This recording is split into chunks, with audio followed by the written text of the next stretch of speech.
warahmatullahi wabarakatuh. Waalaikumsalam warahmatullahi wabarakatuh. Alhamdulillahirabbil alamin wa bihi nasta'inu ala umuri dunya waddin wassalatu wassalamu ala asyrofil anbiya'i wal mursalin wa ala alihi wa sahbihi ajma'in. Amma ba'd. Baiklah anak sekalian, sebelum kita memulai pembelajaran pada hari ini, alangkah baiknya kita berdoa. Silakan pada ketua kelas memimpin doa. Doa mulai. Bismillahirrahmanirrahim. Rabbi zidni ilma warzuqni fahma waj'alni minas sholihin. Amin. Ya anak-anak sekalian, Bapak absen terlebih dahulu. Agung Pratama, Pak. Aldi, Tidak masuk, Pak. Tidak masuk, Pak. kenapa tidak masuk? Sakit, Pak. Sakit.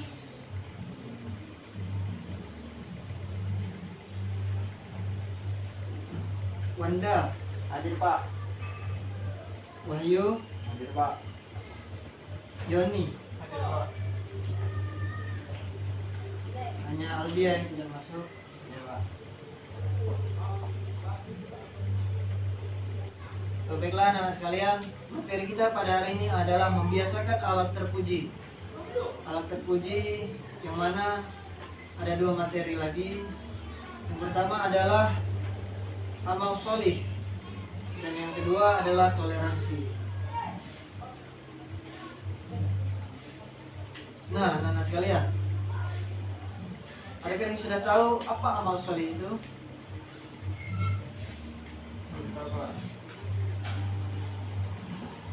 Belum tahu ya? Ya, kalau secara bahasa amal sholih ini ya, kalau secara bahasa amal sholih ini diartikan sebagai perbuatan baik yang mendatangkan pahala atau sesuatu yang dilakukan dengan tujuan berbuat baik terhadap masyarakat atau sesama manusia. Sedangkan menurut istilah, amal sholih adalah perbuatan bersungguh-sungguh dalam menjalankan ibadah atau menunaikan kewajiban agama yang dilakukan dalam bentuk berbuat kebaikan terhadap masyarakat atau sesama manusia. Nah, ada yang bisa menyebutkan contoh, salah satu contoh, apa contoh amal sholih itu? Apa tadi? Contohnya, apa lagi? Sholat, membantu kedua orang tua, apalagi zakat, sedekah, dan lain sebagainya. Nah, amal sholih ini anak-anak sekalian, yaitu setiap pekerjaan yang baik, yang bermanfaat dan patut dikerjakan, baik yang bersifat ubudiyah, yakni sholat, zakat, dan lain-lain, atau pekerjaan yang bersifat sosial seperti menolong sesama, menyantuni anak yatim, bersedekah, dan lain-lain. Ini adalah amal sholih. Dalil mengenai amal sholih ini bisa dicatat anak-anak sekalian, ada di Al-Quran surah An-Nahl ayat 97, dan ada di Al-Quran surah Al-Bayyinah ayat 7 dan 8, dan ada di Al-Quran surah Al-Asr ayat 1-3. Nah, amal sholih yang diterima di sisi Allah Subhanahu wa taala, yakni amal sholih yang dari kita sendiri, yakni memiliki niat yang baik. Kalau kita memiliki niat yang baik, pasti diterima oleh Allah Subhanahu wa taala insyaallah. Dan sabar di tengah melaksanakannya. Kita harus sabar dalam melaksanakan amal sholih. Dan kemudian mengerti ilmu dari amal yang kita lakukan. Dan yang terakhir tentunya kita harus ikhlas dalam menjalankan amal sholih. Itu tadi materi tentang amal sholih anak-anak sekalian. Ya, materi selanjutnya adalah toleransi anak-anak sekalian. Nah, istilah toleransi ini pada intinya adalah hidup bersama dalam masyarakat dengan kesatuan hati dan bersepakat untuk tidak menciptakan perselisihan dan pertengkaran. Itu makna dari toleransi.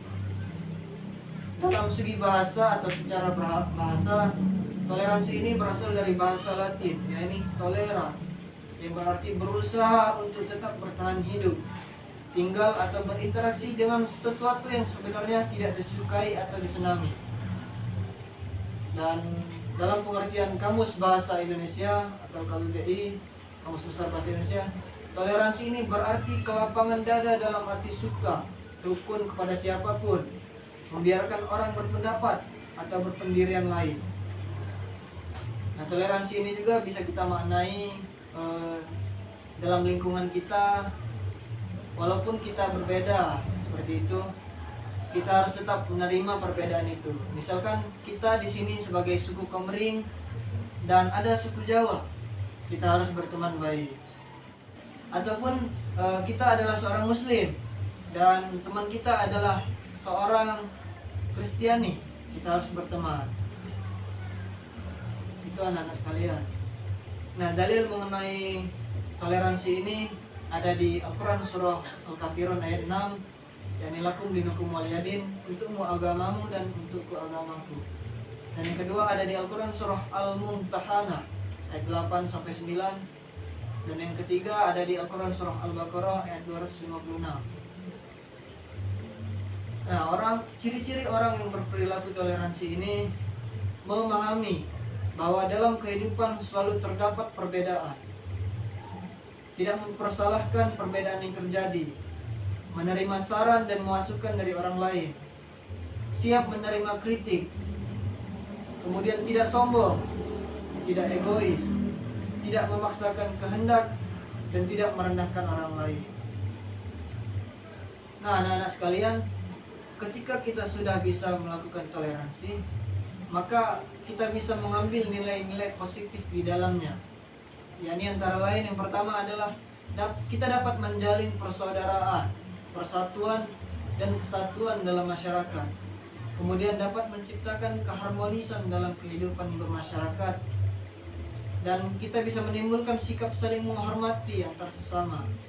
Kemudian menciptakan rasa aman, tentram, tenang dan damai dalam masyarakat.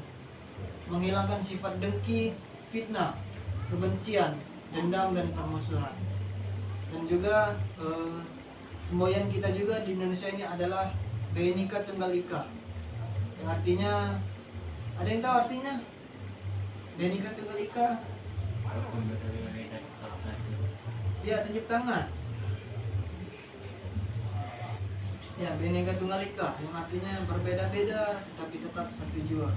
Ya, anak kalian, adakah yang ingin ditanyakan? Silakan. Bagaimana kalau kita melakukan amal soleh tapi tidak ikhlas? Bagaimana Kita kita melakukan amal soleh itu kalau kita tidak ikhlas? Ya, anak-anak sekalian, pertanyaan dari Agung, bagaimana ketika kita melakukan amal soleh tapi kita tidak ikhlas? Ya, perlu kita ketahui bersama bahwa ikhlas ini kedudukannya sangat tinggi. Bisa kita ibaratkan, maaf ngomong, ikhlas ini ibarat kata kita sedang buang air besar. Kenapa demikian? Karena ketika misalkan kita tadi siang makan sate, makan bakso, tapi ketika kita sudah buang air besar, apakah kita masih mengingatnya? Oh, yang keluar ini sate tadi. Oh, yang keluar ini bakso tadi. Tidak ikhlas.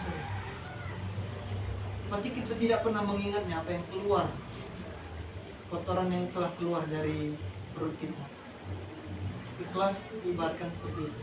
Karena sulit sekali dalam melakukannya ketika kita beramal soleh. Jadi pada intinya adalah ketika kita melakukan amal soleh harus dilandasi dengan ikhlas. Bagaimanapun caranya, kita harus ikhlas. Caranya bagaimana Pak agar kita bisa ikhlas?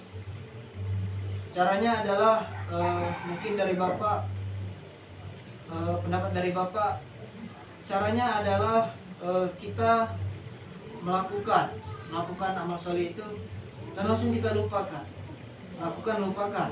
Misalkan kita bersedekah, kepada teman kita, kepada orang lain. Sudah kita bersedekah, lalu kita lupakan. Lakukan, lupakan, lakukan, lupakan. Dari situ akan timbulnya suatu keikhlasan. Kalau ada lagi yang ingin ditanyakan anak-anak sekalian? Tidak ada, Pak. Ya.